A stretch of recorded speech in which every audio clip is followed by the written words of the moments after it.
Hello. Throughout this week, I've been reflecting on the question, what does God call us to do and to be in this year of faith, 2020?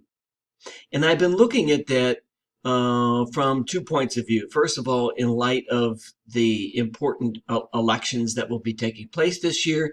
And second, I've been framing it in terms of Christ's Beatitudes from the Sermon on the Mount.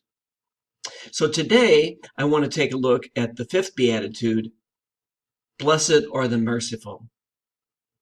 So when I think about that beatitude, the first thing that comes to my mind is that we need to be people who are merciful. We need to be people who show mercy, that we not be quick to judge others, that we give other people the benefit of the doubt, even though we may think they're wrong, even though we may think that our position is better than theirs. We need to give people the benefit of the doubt to show them the mercy that God would want us to show. But I think also that we need to allow God's mercy, which at the end of the day is even stronger than God's justice.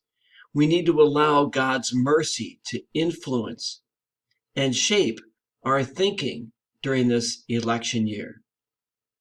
So I think if we're going to make a mistake, if we're going to err in our thinking, our political thinking, I'm suggesting that we should err on the side of people who are in need, that our thinking be shaped especially in light of those who are poor, those who are in need in any way, those who are in danger in any way.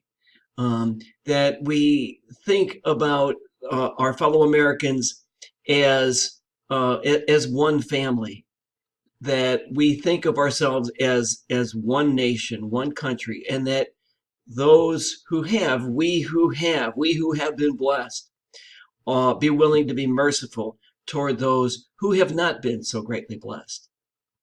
So thank you for listening to these reflections this week. I'll continue doing the rest of the Beatitudes next week. I hope you have a great weekend.